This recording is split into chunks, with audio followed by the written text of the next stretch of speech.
All the information shared in this video is available on the public platform. Nothing is discussed here which may breach the confidentiality of our armed forces. Defense Detective respects our defense forces and works only on the information that is available for public use. In Sarighat, the second nuclear-powered submarine of the INS Arihant class was launched on 19 November 2017 by Nirmala Sitharaman at the dry dock of the Shipbuilding Centre, SBC, in Visakhapatnam. At the time of its launch, it was estimated that it would be commissioned into the Indian Navy in 3 to 4 years. Capability enhancement. Not surprisingly, INS Sarighat features many improvements and capability enhancements over INS Arihant, which was floated in 2009 and commissioned on 26 August 2016. Arighat, of the Arihant class, will carry several new pieces of equipment, including new generation sensors and periscope, compared to the first ship. Navy sources said it would have double the number of missile hatches than its predecessor. It can carry more missiles and also will have a more powerful reactor. On 29 August 2024, in a post on X, the 2i reported, while INS Sarighat is of the same size and displacement as INS Arihant, she is much more capable and can carry more K-15 missiles. It's not clear how the SSBN could be fitted with more missile launch tubes without altering its size and displacement.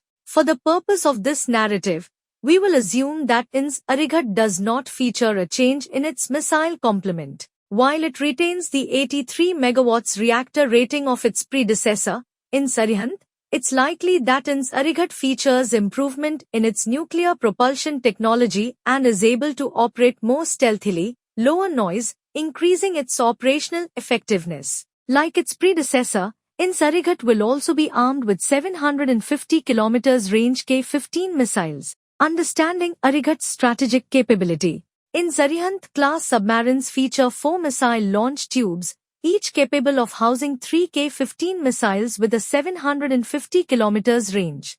Alternatively, a launch tube can be fitted with a single K-4 missile with a 3000 km range, which is yet to be operationally deployed. As an SSBN, INS Arihant is a strategic asset of the IN. However, the K-15 missile currently deployed on INS Arihant has a modest 750 km range that is generally associated with tactical missiles. The contradiction stems from the nascent nature of India's second strike capability and the urgency to deploy it. The primary role of an SSBN is to provide a credible second strike capability in case of an adversary nuclear attack. Despite its range limitation, the K-15 missile does represent an effective second strike capability, considering that our nuclear-armed adversaries are right across our borders. The K-15 can strike at strategic targets and population centers of both our adversaries. In the case of Pakistan, launched from safe waters, the missile would threaten the entire Sindh province, including Karachi, Pakistan's largest city and economic hub, the entire province of Balochistan, including cities like Quetta and Gwadar, and major cities in Punjab, including Lahore, Faisalabad, and Multan. Operating closer to Pakistan's coast, at a somewhat higher risk to itself, an Arihant-class SSBN could target parts of northern Punjab, including the capitals of Islamabad and Rawalpindi. The number of strategic targets within range of the K-15 missile far exceeds our second strike targeting capability, which is represented by the very limited number of missiles on our, soon-to-be, operationally deployed SSBNs. The situation is the same even against China. If launched from the northern part of the Bay of Bengal, the K-15 could strike strategic targets in the Tibet Autonomous Region and China's Yunnan province, theoretically including Kunming, the Yunnan capital. India's operationally deployed second strike capability will continue to grow over the next 2 to 3 decades, by which time we will be able to develop and deploy larger SSBNs with longer-range missiles. K-15 missile. The K-15 can be classified as a quasi-ballistic missile. A quasi-ballistic missile doesn't follow a pure ballistic trajectory. It stays within the atmosphere and flies to its targets at hypersonic speeds, performing maneuvers to confuse enemy defenses. Its time to target is considerably less than that of a ballistic missile, giving the enemy less reaction time. The K-15 is comparable to Russia's Iskander missile, which can cruise at a hypersonic speed of Mach 6 to 7 at the height of 50 kilometers and maneuver to evade ballistic missile defenses. The K-15's first stage reportedly takes it to an altitude of 7 kilometers. The second stage lofts it further up to 40 kilometers. The missile then flips over and flies at constant altitude at 7 times the speed of sound like a cruise missile. K-15 operational status.